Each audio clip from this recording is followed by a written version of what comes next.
Hi friends, welcome back to Pooja Harish YouTube channel. ನಾನು ಮಾಡ್ತಿರೋ recipe ಏನಂದರೆ ಎಗ್ ಬುರ್ಜಿನ ಹೇಗೆ ಮಾಡೋದು ಅಂತ ತೋರಿಸ್ತೀನಿ. ಈ ವಿಡಿಯೋನ ಕೊನೆವರೆಗೂ ಸ್ಕಿಪ್ ಮಾಡ್ದೇ ಕೊನೆವರೆಗೂ ನೋಡಿ. ಸಬ್ಸ್ಕ್ರೈಬ್ ಮಾಡಿ, ಶೇರ್ ಮಾಡಿ, ಕಮೆಂಟ್ ಮಾಡಿ, ಲೈಕ್ ಮಾಡಿ ಫ್ರೆಂಡ್ಸ್. ಸಬ್ಸ್ಕ್ರೈಬ್ ಮಾಡೋದನ್ನ ಮರಿಬೇಡಿ. ಕೊನೆವರೆಗೂ ಬನ್ನಿ ಎಗ್ ಪಲ್ಯನ ಹೇಗೆ ಮಾಡೋದು ಅಂತ ರೆಸಿಪಿ ತೋರಿಸ್ತೀನಿ. ನೀವು ಕೂಡ ಟ್ರೈ ಮಾಡಿ ಒಂದು ಸಲ, ಸ್ಕಿಪ್ ಮಾಡದೆ ಕೊನೆವರೆಗೂ ನೋಡಿ. ನಾನಿಲ್ಲಿ ಆಲ್ರೆಡಿ ಟೊಮೊಟೊ, ಈರುಳ್ಳಿ, ಮೆಣಸಿನ್ಕಾಯಿ, ಕೊತ್ತಂಬರಿ ಸೊಪ್ಪನ್ನ ಕಟ್ ಮಾಡಿ ಇಟ್ಕೊಂಡಿದ್ದೀನಿ. ಫಸ್ಟೇ ಕಟ್ ಮಾಡಿ ಇಟ್ಕೊಂಡ್ರೆ ಬೇಗ ಮಾಡೋದಕ್ಕೆ ಈಸಿ ಆಗುತ್ತೆ. ಒಂದು ಬಾಣಲೆಗೆ ನಾನಿಲ್ಲಿ ಆ ಎಣ್ಣೆನ ಕೂಡ ಆ್ಯಡ್ ಮಾಡ್ಕೊಂಡಿದ್ದೀನಿ. ಆಲ್ರೆಡಿ ಎಣ್ಣೆ ಕಾಯ್ದಿದೆ. ಜೀರಿಗೆ, ಸಾಸಿವೆ, ಕರಿಬೇವಿನ ಸೊಪ್ಪನ್ನ ಹಾಕಿ ಅದು ಕೂಡ ಫ್ರೈ ಆದಮೇಲೆ ಒಂದು ಈರುಳ್ಳಿ, 2 ಮೆಣಸಿನ್ಕಾಯಿನ ಕಟ್ ಮಾಡಿ ಇಟ್ಕೊಂಡಿದ್ದೆ, ಅದನ್ನು ಕೂಡ ಹಾಕಿ ಒಗ್ಗರಣೆನಲ್ಲಿ ನೀಟಾಗಿ ಮಾಗಿಸಿ ಲೋ ಫ್ಲೇಮಲ್ಲೇ ಇಟ್ಕೊಂಡು ಮಾಡಬೇಕು. ಮೊಟ್ಟೆ ಪಲ್ಯ ಏಕೆಂದರೆ ಬೇಗ ಒತ್ಕೊ ಬರುತ್ತೆ, ಅದಕ್ಕೋಸ್ಕರ ಕಟ್ ಮಾಡಿ ಇಟ್ಕೊಂಡಿರೋ ಟೊಮೊಟೊ ಕೂಡ ಸೇರಿಸ್ಕೊತಿದ್ದೀನಿ. ಟೊಮೊಟೊ ಕೂಡ ಒಗ್ಗರಣೆಯಲ್ಲಿ ನೀಟಾಗಿ ಮಾಗಿಸಿ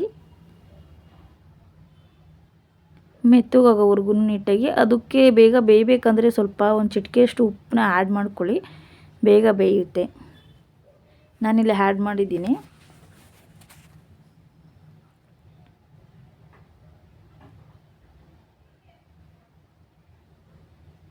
ಕೈ ಆಡ್ಕೊಂಡು ನಂತರ ಇಲ್ಲಿ ಇದು ಒಗ್ಗರಣೆ ಮಾಗೋದಕ್ಕೆ ಬಿಟ್ಟು ಇಲ್ಲಿ ನಾನು ಸೈಡಲ್ಲಿ ಮೊಟ್ಟೆನ ಬಾಯ್ಲ್ ಮಾಡೋದಕ್ಕೆ ಒಂದು ಚಿಟಿಕೆಯಷ್ಟು ಉಪ್ಪನ್ನ ಹಾಕೋತಿದ್ದೀನಿ. ಅದು ಫುಲ್ಲು ಮಿಕ್ಸ್ ಆಗಬೇಕು. ಫುಲ್ಲೆಲ್ಲ ಮಿಕ್ಸ್ ಆಗೋವರೆಗೂ ನೀಟಾಗಿ ಬಾಯ್ಲ್ ಮಾಡಿ.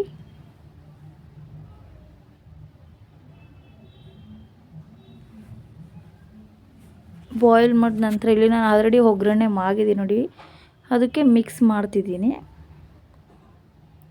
ಅದಕ್ಕೂ ಮುಂಚೆ ಒಂದು ಚಿಟಿಕೆಯಷ್ಟು ಗರಂ ಮಸಾಲ ಹಾಕ್ಕೊಳ್ಳಿ. ನಾನು ತುಂಬ ಸ್ಪೈಸಸ್ ಏನೂ ಹಾಕಿಲ್ಲ, ಮಸಾಲನೂ ಕೂಡ ಏನೂ ಹಾಕಿಲ್ಲ, ಗರಂ ಮಸಾಲ ಮಾತ್ರ ಆ್ಯಡ್ ಮಾಡಿದ್ದೀನಿ ಅಷ್ಟೇ. ನಾನು ಬಾಯ್ಲ್ ಮಾಡಿರೋ ಎಗ್ನ ಹಾಕ್ತಿದ್ದೀನಿ ನೋಡಿ. ಫುಲ್ಲು ಲೋ ಫ್ಲೇಮಲ್ಲಿ ಇಟ್ಕೊಂಡು ಅದು ಫುಲ್ಲು ಫ್ರೈ ಆಗೋವರೆಗೂ ನಿಧಾನಕ್ಕೆ ಕೈ ಆಡ್ಕೊಳ್ಳಿ.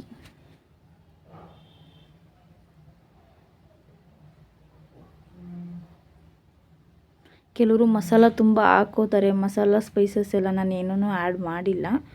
ನಿಮಗೆ ಏನು ಅನಿಸುತ್ತೆ ಅದನ್ನು ಹಾಕ್ಕೊಳ್ಳಿ. ಕೆಲವರು ಅರಿಶಿನ ಮತ್ತು ಸಾಂಬಾರು ಪೌಡರೆಲ್ಲ ಹಾಕ್ತಾರೆ, ಅನ್ನೋದೇನೂ ಹಾಕಿಲ್ಲ.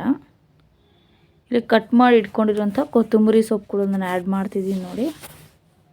ಕೊತ್ತಂಬರಿ ಸೊಪ್ಪು ಹಾಕೋದ್ರಿಂದ ಟೇಸ್ಟ್ ಚೆನ್ನಾಗಿರುತ್ತೆ, ತುಂಬ ಚೆನ್ನಾಗಿರುತ್ತೆ. ಸ್ವಲ್ಪ ಜಾಸ್ತಿ ಹಾಕ್ಕೊಂಡ್ರೆ ಇನ್ನೂ ಟೇಸ್ಟ್ ಚೆನ್ನಾಗಿರುತ್ತೆ.